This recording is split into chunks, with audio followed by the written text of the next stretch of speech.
Chapter 12. The Glacier. The glacier looked a smooth slate blue in the dawn light. Maroo led the way, using her staff to prod the snow ahead of her before she set foot on it.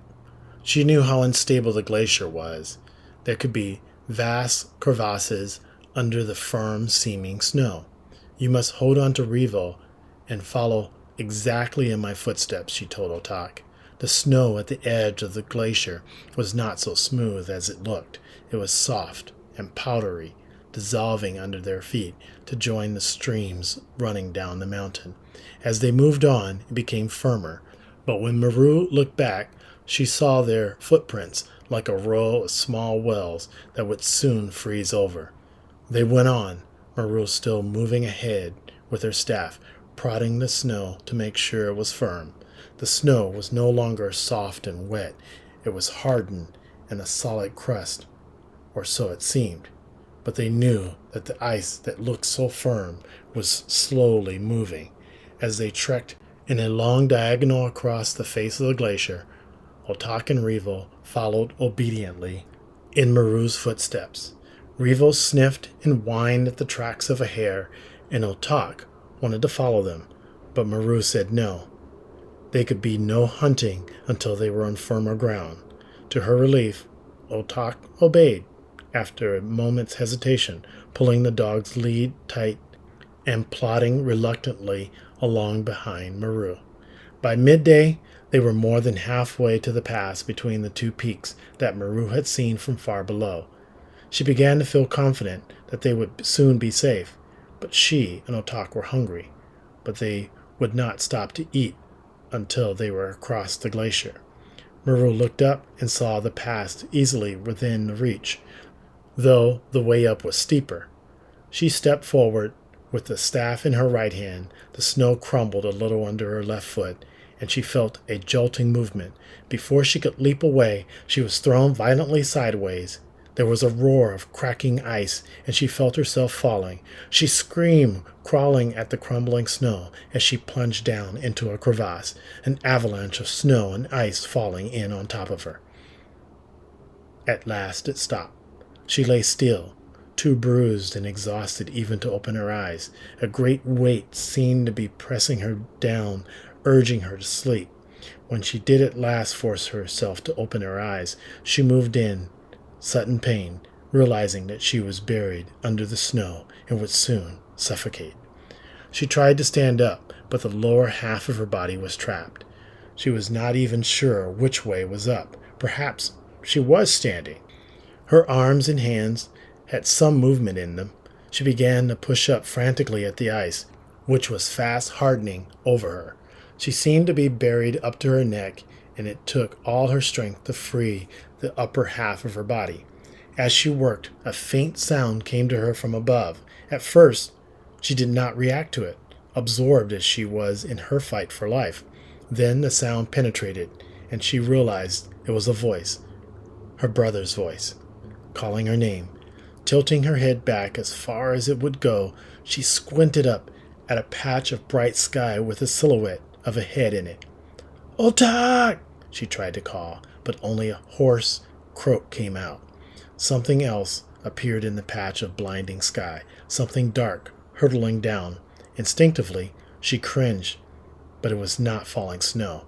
It was a rope of plaited hide. Maroo heaved desperately with her legs, but they would not move. She began to dig with her hands, faster and faster, knowing that soon she would freeze and it would be too late. At last, she was able to move part of her legs. Then she felt life in one foot. She threw herself sideways and rolled over, freeing one leg and then the other, and ended up kneeling on all fours beside the rope. She crouched there, panting. Her brother was shouting at her from the sky above. But the shouting did not seem real. It seemed to come from another world. "The rope!" Otak shouted. "Tie the rope!" With a great effort, Maroo shook off her exhaustion. She took hold of the rope and knotted it firmly around her waist. She felt a faint tug from above. Was she ready? She doubted if she would have the strength to climb out, but she gave an answering tug on the rope, stood up, and braced herself against the side of the crevasse. The rope went taut. Maroo began to claw her way up the wall of the crevasse, grunting with exertion. Several times the rope slackened, and she heard a cry of alarm from Otak. Otak was so much smaller and lighter than she was. How could he hold her? Her foot slipped. She jerked downward with a gasp of fear. Otak yelled, and she saw him clinging to the edge of the crevasse and heard Revel barking. In desperation, she dug toe holes in the hard snow with her boots and clambered up, releasing the strain on Otak. She looked up and saw the sky growing larger. Otak was there, his face hanging like a moon in the patch of blue. He shouted encouragement, but he looked frightened. Only a little farther now, with what felt like the last of her strength, Maroo dragged herself up until her hands touched his. He seized her wrists. She hauled herself up and out and lay shaking on the ice. Revel's wet tongue caressed her face. When she had recovered enough to raise her head, she saw that Otak had driven his staff deep into the snow and wound the rope around it, as well as around his own body to help take the strain. He untied the rope, coiled it neatly, and replaced it in his pack. Then he dropped down beside her, and she realized that they were both overcome with shock. They crouched there, trembling for some time, too tired to move, till Maroo said shakenly, "We must go on. We dare not be trapped here at night." She found her staff lying at the edge of the crevasse and picked it up. They both lifted their packs. Suddenly, Otak touched Maroo's arm and pointed upward. There, on the pass between the two peaks, a big buck ibex was standing, quite unafraid, watching them. As they looked up, it turned and vanished over the brow of the hill. Otak fixed wide-eyed eyes on his sister. Maroo felt her heart fluttering. "Was it a spirit?" Otak asked. "Maybe. Father's spirit?" Maroo's heart beat faster. A vision came into her mind of Areg's dead, with the heavy stones laid on him to keep his spirit from walking.